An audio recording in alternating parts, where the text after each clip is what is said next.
ഇവിടെ സാമൂഹിക പ്രവർത്തകരായിക്കൊള്ളട്ടെ, മാധ്യമ പ്രവർത്തകരായിക്കൊള്ളട്ടെ, എല്ലാവരും ഇടയ്ക്കിടെ വരുന്ന ഒരു ഇടമാണ്. ഇന്ന് നമ്മൾ ഒരു വല്ലാത്ത പ്രയാസത്തിലാണ് സിത്താരയുടെ മുന്നിൽ നിൽക്കുന്നത്. അദ്ദേഹത്തിൻ്റെ കഥാപാത്രങ്ങൾ തീർച്ചയായും ഒരു മനുഷ്യൻ്റെ നന്മയും തിന്മയും ഒരുമിച്ച് കാണിക്കുന്നതാണ്. അദ്ദേഹത്തിൻ്റെ ഓരോ എഴുത്തിലെയും ഓരോ കഥാപാത്രങ്ങളും അതിൽ നായകനുമുണ്ട്, വില്ലനുമുണ്ട്, നായികയുമുണ്ട്, എല്ലാമുണ്ട്. ഒരു മനുഷ്യൻ തന്നെ, മനുഷ്യൻ്റെ വിവിധ ഭാവങ്ങൾ, മനുഷ്യൻ്റെ വിവിധ രീതികൾ അദ്ദേഹം ലോകത്തിന് പ്രകടിപ്പിച്ചു എന്നുള്ളതാണ് അതിൻ്റെ പ്രത്യേകത.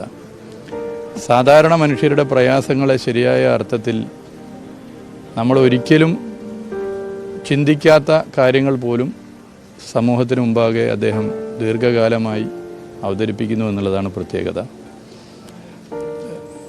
എന്നെ സംബന്ധിച്ചിടത്തോളം വ്യക്തിപരമായി വിദ്യാർത്ഥി സംഘടനാ പ്രവർത്തന ഘട്ടത്തിൽ തന്നെ സ്ഥിരമായി വരുന്ന ഇടമാണ്. അദ്ദേഹത്തിൻ്റെ നാടായ കൂടല്ലൂർ ആനക്കര പഞ്ചായത്തിലാണ്. അദ്ദേഹത്തിൻ്റെ വീടിനോട് ചേർന്നാണ് എൻ്റെ പിതാവിൻ്റെയും വീടുള്ളത്.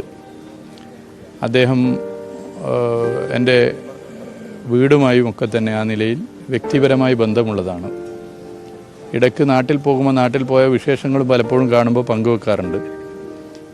അദ്ദേഹത്തിന് അത്രത്തോളം അദ്ദേഹത്തിൻ്റെ മനസ്സിൽ അലിഞ്ഞു ചേർന്നതാണ് കൂടല്ലൂർ. അദ്ദേഹത്തിൻ്റെ പല കഥകളിലും കഥാപാത്രങ്ങളായി കൂടല്ലൂരിലെ കഥാപാത്രങ്ങൾ വന്നിട്ടുണ്ട്. അപ്പോൾ വ്യക്തിപരമായി ആ നിലയിലും ഒരു ബന്ധമുണ്ട്. എൻ്റെ അവിടെയുള്ള കുടുംബത്തിലുള്ളവരുമായി ഇപ്പോഴും വലിയ അടുത്ത ബന്ധമാണ്. അപ്പോൾ അതൊക്കെ അദ്ദേഹം വ്യക്തിപരമായ സംസാരങ്ങൾ പലപ്പോഴും പറയാറുണ്ട്.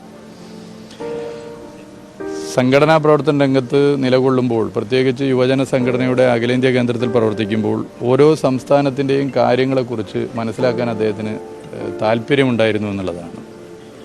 പല വിഷയങ്ങളിലും അദ്ദേഹത്തിൻ്റെ അഭിപ്രായങ്ങളും പറയാറുണ്ട് എന്നുള്ളതാണ് അതിൻ്റെ പ്രത്യേകത. സർക്കാരിൻ്റെ ഭാഗമായി മാറിയ ഘട്ടത്തിൽ തുടക്കത്തിൽ തന്നെ ടൂറിസത്തെക്കുറിച്ച് അദ്ദേഹത്തിനൊരു കാഴ്ചപ്പാടുണ്ടായിരുന്നു.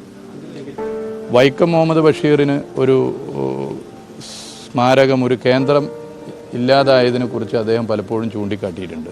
അതുകൊണ്ട് തന്നെ ഈ സർക്കാർ വന്ന അധികം വൈകാതെ തന്നെ അദ്ദേഹത്തിൻ്റെ കൂടി അഭിപ്രായം വളരെ ഗൗരവത്തിലെടുത്തുകൊണ്ടാണ് വൈക്കം മുഹമ്മദ് ബഷീറിന് ഒരു കേന്ദ്രമെന്നുള്ള ലോകത്തെവിടെയുമുള്ള മലയാളിയുടെ വികാരത്തെ തീരുമാനമാക്കി മാറ്റി അതിൻ്റെ പ്രവൃത്തി ഇപ്പോൾ 90% പൂർത്തീകരിക്കാനായത്. അതിനെക്കുറിച്ചും അദ്ദേഹം സംസാരിക്കാറുണ്ട്.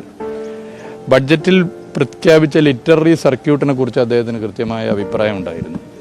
ആ ലിറ്റററി സർക്യൂട്ട് എങ്ങനെയാകണം എന്നുള്ളതിനെക്കുറിച്ചുള്ള കാഴ്ചപ്പാട് പലപ്പോഴായി പങ്കുവച്ചിട്ടുണ്ട്. ടൂറിസം മേഖലയിലെ വിദേശ രാജ്യങ്ങൾ നിരവധി ഇടങ്ങളിൽ സന്ദർശിച്ചതിൻ്റെ അനുഭവം പലപ്പോഴും പങ്കുവെക്കാറുണ്ട്.